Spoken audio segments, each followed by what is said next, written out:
حضرت عیسیٰ کی بعثت کے کئی سال بعد ایک ایسا زمانہ آیا جب بہت سے لوگوں نے اللہ کی توحید کو چھوڑ کر شرک اور بت پرستی اختیار کر لی۔ اس دور کا ایک ظالم بادشاہ اپنی سلطنت میں یہی چاہتا تھا کہ ہر شخص اس کے مذہب کو قبول کرے اور جو انکار کرے اسے سخت سزا دی جائے۔ اسی شہر میں چند نوجوان رہتے تھے۔ وہ مالدار خاندانوں سے تعلق رکھتے تھے، عزت اور مقام رکھتے تھے، لیکن ان کے دل صرف ایک اللہ پر ایمان سے روشن تھے۔ وہ جانتے تھے کہ سچا معبود صرف اللہ ہے، اسی لیے وہ کسی بت کے سامنے جھکنے کو تیار نہ تھے۔ جب شہر میں شرک کی رسومات عام ہوئیں تو یہ نوجوان خاموشی سے ایک دوسرے سے ملنے لگے۔ انہوں نے اپنے ایمان کو مضبوط رکھا اور اللہ سے دعا کرتے رہے کہ وہ انہیں حق پر ثابت قدم رکھے۔ انہیں یقین تھا کہ دنیا کی ہر طاقت اللہ کے سامنے بے بس ہے۔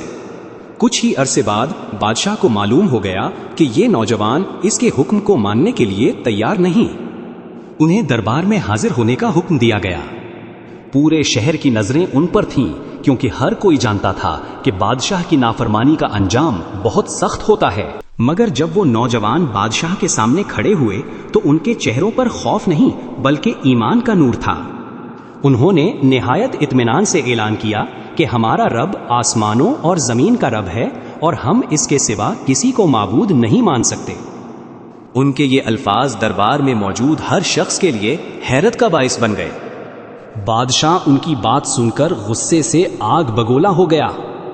اس نے سخت لہجے میں کہا کہ اگر تم نے اپنا عقیدہ نہ بدلا تو تمہیں ایسی سزا دی جائے گی جسے دیکھ کر دوسرے لوگ بھی عبرت حاصل کریں گے۔ دربار میں سناٹا چھا گیا، مگر ان نوجوانوں کے دل اللہ پر بھروسے سے بھرے ہوئے تھے۔ بادشاہ نے انہیں کچھ مہلت دی تاکہ شاید وہ اپنا فیصلہ بدل دیں، لیکن انہوں نے آپس میں مشورہ کیا اور طے کر لیا کہ دنیا کی چند روزہ زندگی کے بدلے اپنے ایمان کا سودا نہیں کریں گے۔ ان کے نزدیک اللہ کی رضا ہر چیز سے بڑھ کر تھی۔ جب انہیں یقین ہو گیا کہ اب شہر میں رہنا ان کے ایمان کے لیے خطرہ بن چکا ہے تو انہوں نے خاموشی سے شہر چھوڑنے کا فیصلہ کیا۔ نہ انہیں اپنی دولت کی فکر تھی، نہ اپنے گھروں کی اور نہ ہی اپنی آسائشوں کی۔ ان کی سب سے بڑی خواہش صرف یہ تھی کہ وہ اپنا ایمان محفوظ رکھ سکیں۔ راستے میں وہ مسلسل اللہ سے دعا کرتے رہے کہ وہ ان پر اپنی رحمت نازل کرے اور ان کے لیے نجات کا کوئی راستہ پیدا فرما دے۔ ان کے دلوں میں امید تھی کہ جو اللہ اپنے بندوں کو حق کی راہ دکھاتا ہے وہ کبھی انہیں تنہا نہیں چھوڑتا۔ چلتے چلتے وہ ایک پہاڑی علاقے میں پہنچے جہاں انہیں ایک غار نظر آیا۔ غار سنسان تھا اور لوگوں کی نظروں سے دور تھا۔ انہوں نے محسوس کیا کہ وقتی طور پر یہی جگہ ان کے لیے سب سے محفوظ پناہ گاہ ہے۔ غار میں داخل ہونے سے پہلے انہوں نے عاجزی کے ساتھ اللہ سے دعا کی، اے ہمارے رب، ہمیں اپنی رحمت عطا فرما اور ہمارے اس معاملے میں ہمارے لیے بھلائی اور آسانی کا راستہ پیدا فرما۔ پھر وہ اللہ پر مکمل بھروسہ کرتے ہوئے غار کے اندر داخل ہو گئے۔ غار کے اندر داخل ہونے کے بعد انہوں نے آس پاس کا جائزہ لیا۔ وہاں نہ کوئی انسان تھا اور نہ ہی دنیا کی چہل پہل۔ ہر طرف خاموشی تھی، مگر ان کے دل اللہ کی یاد سے مطمئن تھے۔ انہیں یقین تھا کہ جس نے انہیں یہاں تک پہنچایا ہے وہی ان کی حفاظت بھی فرمائے گا۔ اسی دوران ایک وفادار کتا بھی ان کے ساتھ آ ملا۔ وہ غار کے دہانے پر اپنے اگلے دونوں پاؤں پھیلا کر بیٹھ گیا، گویا اپنے مالکوں کی حفاظت پر مامور ہو۔ اللہ نے اس جانور کا ذکر بھی قرآن کریم میں فرمایا جو اس واقعے کی عظمت کو ظاہر کرتا ہے۔ پھر اللہ نے اپنی قدرت کا ایک ایسا معجزہ ظاہر فرمایا جس کی مثال تاریخ میں بہت کم ملتی ہے۔ نوجوانوں پر گہری نیند طاری ہو گئی۔ یہ عام نیند نہ تھی بلکہ اللہ کی طرف سے ایک خاص نیند تھی جس میں ان کے جسم محفوظ رہے اور وقت ان پر بے اثر ہو گیا۔ سورج طلوع ہوتا تو اس کی شعاعیں غار کے اندر براہ راست نہیں پڑتی اور جب غروب ہوتا تو اس کی روشنی بھی انہیں نقصان پہنچائے بغیر گزر جاتی۔ اللہ نے غار کے ماحول کو اس طرح بنا دیا کہ ان کے جسم محفوظ رہیں اور کوئی تکلیف ان تک نہ پہنچے۔ اگر کوئی شخص اس زمانے میں اچانک غار کے اندر جھانکتا تو وہ انہیں دیکھ کر خوفزدہ ہو جاتا۔ ان کی ہیبت ایسی تھی کہ کوئی ان کے قریب آنے کی ہمت نہ کرتا۔ یوں اللہ نے انہیں صرف نیند ہی نہیں دی بلکہ ہر قسم کے خطرے سے بھی محفوظ رکھا۔ دن گزرتے رہے، مہینے گزرتے رہے، پھر سال بھی گزرتے گئے۔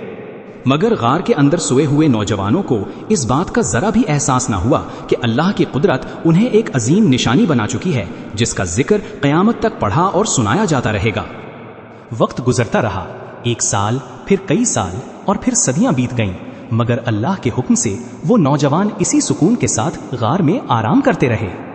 ان کے جسم سلامت رہیں اور ان میں کوئی ایسی تبدیلی نہ آئی جو عام انسانوں کے ساتھ طویل عرصے میں آتی ہے۔ یہ سب اللہ کی کامل قدرت کی نشانی تھی۔ آخرکار وہ وقت آ پہنچا جب اللہ نے انہیں بیدار کرنے کا فیصلہ فرمایا۔ آہستہ آہستہ ان کی آنکھیں کھلیں، وہ ایک دوسرے کی طرف دیکھنے لگے جیسے ابھی تھوڑی دیر پہلے ہی سوئے ہوں۔ ان میں سے ایک نے پوچھا، ہم یہاں کتنی دیر رہے؟ کچھ نے جواب دیا، شاید 1 دن یا دن کا کچھ حصہ، لیکن دوسرے نوجوانوں نے کہا، ہماری مدت تو اللہ ہی بہتر جانتا ہے۔ انہیں بالکل اندازہ نہ تھا کہ ان کی نیند چند گھنٹوں کی نہیں بلکہ کئی صدیوں پر محیط تھی۔ جب انہیں بھوک محسوس ہوئی تو انہوں نے اپنی جیبوں میں موجود چاندی کے سکے نکالے اور آپس میں مشورہ کیا کہ ہم میں سے ایک شخص شہر جا کر کھانے کا کچھ سامان لے آئے۔ ساتھ ہی اسے نصیحت کی کہ وہ بہت احتیاط سے جائے تاکہ کسی کو ان کی موجودگی کا علم نہ ہو۔ انہوں نے کہا، پاکیزہ اور حلال کھانا خریدنا اور پوری احتیاط کرنا، اگر لوگوں کو ہمارے بارے میں پتہ چل گیا تو وہ ہمیں دوبارہ اپنے دین کی طرف لوٹانے کی کوشش کریں گے، اور اگر ہم نے ان کی بات مان لی تو ہم کبھی کامیاب نہیں ہوں گے۔ چنانچہ ان میں سے ایک نوجوان اللہ پر بھروسہ کرتے ہوئے غار سے باہر نکلا اور شہر کی طرف روانہ ہوا۔ لیکن جیسے ہی وہ شہر کے قریب پہنچا، اسے محسوس ہونے لگا کہ یہاں کی عمارتیں، بازار، لباس اور لوگوں کا انداز پہلے جیسا نہیں رہا۔ ہر چیز بدلی ہوئی تھی، جیسے وہ کسی بالکل نئی دنیا میں آ گیا ہو۔ نوجوان حیرت کے عالم میں شہر کے بازار میں داخل ہوا۔ وہ ہر طرف دیکھ رہا تھا مگر اسے کوئی بھی چہرہ پہچانا ہوا نظر نہ آیا۔ لوگوں کے لباس بدل چکے تھے، عمارتوں کا انداز مختلف تھا اور شہر کی فضا بھی پہلے جیسی نہ رہی تھی۔ وہ خاموشی سے ایک دکان پر گیا تاکہ کھانے کا سامان خرید سکے۔ جب اس نے قیمت ادا کرنے کے لیے اپنی جیب سے چاندی کا سکہ نکالا تو دکاندار اسے دیکھ کر چونک گیا۔ اس نے سکہ ہاتھ میں لے کر غور سے دیکھا۔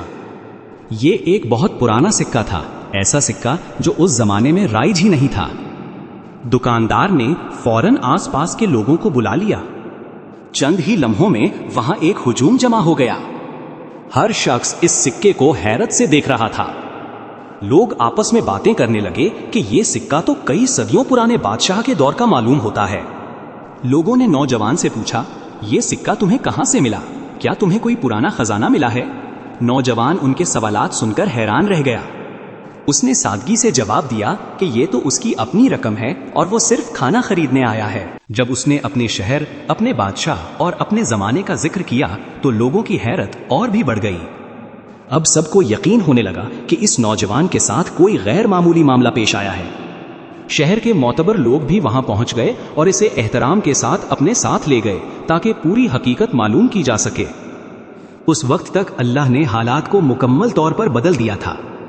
وہ ظالم بادشاہ بہت پہلے مر چکا تھا، شرک کا نظام ختم ہو چکا تھا اور شہر میں اللہ پر ایمان رکھنے والے لوگ آباد تھے۔ اب اللہ اپنی ایک عظیم نشانی لوگوں کے سامنے ظاہر کرنے والا تھا۔ شہر کے بزرگوں اور اہل علم نے نوجوان کی بات بڑے غور سے سنی۔ جب اس نے اپنے ساتھیوں غار اور اس ظالم بادشاہ کا ذکر کیا تو انہیں احساس ہونے لگا کہ شاید یہ وہی نوجوان ہے جن کا واقعہ نسل در نسل لوگوں میں بیان ہوتا رہا ہے۔ لوگ اس نوجوان کے ساتھ غار کی طرف روانہ ہوئے۔ راستے بھر ہر شخص کے دل میں بے شمار سوالات تھے۔ کوئی یقین نہیں کر پا رہا تھا کہ ایک انسان کئی صدیوں بعد بھی زندہ بیدار ہو سکتا ہے، مگر اللہ کی قدرت کے سامنے ہر ناممکن ممکن ہے۔ جب وہ غار کے قریب پہنچے تو باقی نوجوان بھی اپنے ساتھی کے انتظار میں موجود تھے۔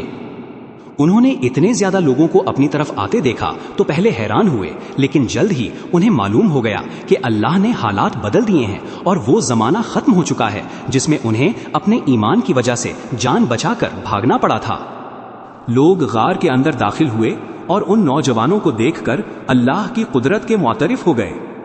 سب جان گئے کہ اللہ جب چاہے اپنے بندوں کو جس طرح چاہے محفوظ رکھ سکتا ہے اور وہ مردوں کو دوبارہ زندہ کرنے پر بھی پوری قدرت رکھتا ہے۔ یہ واقعہ دیکھ کر لوگوں کے دلوں میں آخرت اور دوبارہ زندہ کیے جانے کے بارے میں یقین پہلے سے کہیں زیادہ مضبوط ہو گیا۔ انہیں سمجھ آ گئی کہ اللہ کا ہر وعدہ سچا ہے اور قیامت کا آنا یقینی ہے۔ اللہ کا یہ عظیم معجزہ دنیا کے لیے ہمیشہ کی نشانی بن گیا۔